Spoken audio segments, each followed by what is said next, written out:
Well, good morning. Here it is. It's finally Friday. It's March the 3rd. We've made it to the beginning of the final day of this week, and of course, I hope that you had a good Thursday. Hope that you were able to maybe do the things that God had planned for you to do, and maybe you were able to accomplish maybe what you set out to do, and kind of winding down this week, and now that we're to Friday, and certainly hope you're doing well this morning. Hope that you're well rested and ready to tackle the opportunities that God has planned or has ahead of us. Here on this Friday on the threshold of a weekend. But anyway, this morning I wanna share with you about the only organization that Jesus started. Something that's I think dear to my heart. But you know, in the church is the only organization that Jesus started. That's really it. Jesus said that he would build the church, and then in Matthew 16:18 said, and all the powers of hell will not conquer it.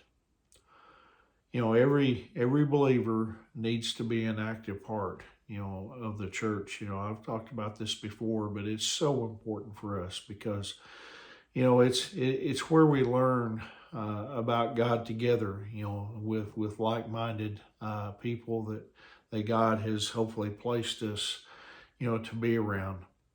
It's where we worship together. We find accountability to one another. Hopefully, there's somebody that you're able to have accountability with, and then discover, and then also to use our spiritual gifts to discover those things that God has gifted us with.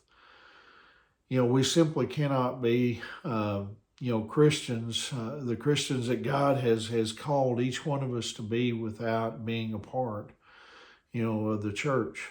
In Hebrews chapter 10 verse 24, it tells us there, let us think of ways to motivate one another to acts of love and good works.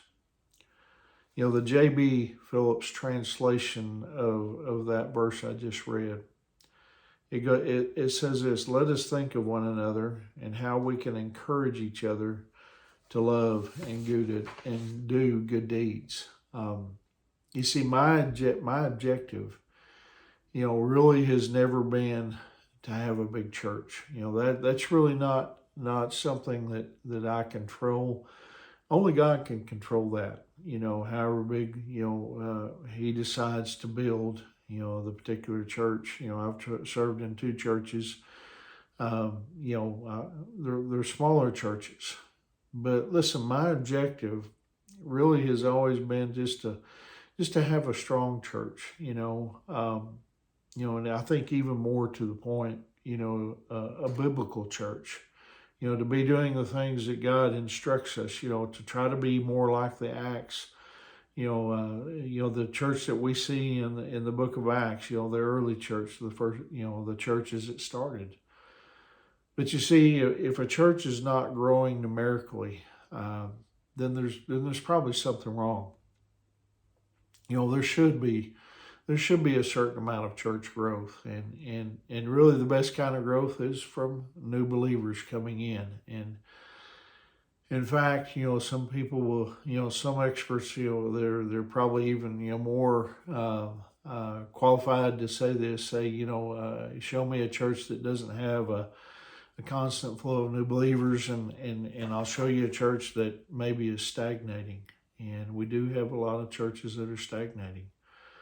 You see, we have a choice before us as the church, and that's to either evangelize or just to fossilize. When you fossilize, you're stagnant. You're not bringing new people in.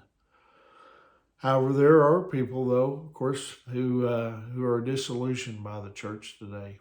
We see it prevalently. In fact, it's become trendy to criticize the church. Now, do I think the church is perfect?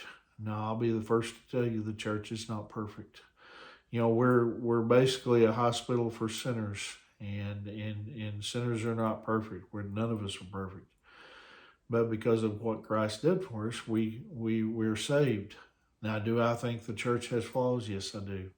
It does. But the Bible tells us that Jesus, he loves the church.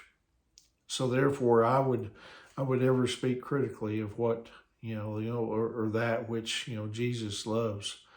You see, Jesus established a church, and we're to be a part of it. And so I pray this morning that you are a part of a church, and that if you aren't, you would find that place that God has for you, and because God has a place for each one of us, a place to serve, and we need to serve together with like-minded believers. And so, anyway, I hope you have a wonderful Friday. Hope you have a wonderful weekend.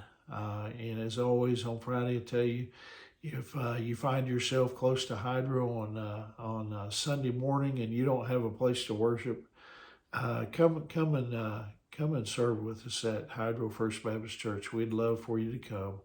But anyway, remember, Angie and I, we love you guys, and we're praying for you. And Lord willing, I'll see you either maybe on Sunday morning or on Monday morning. Anyway, God bless you.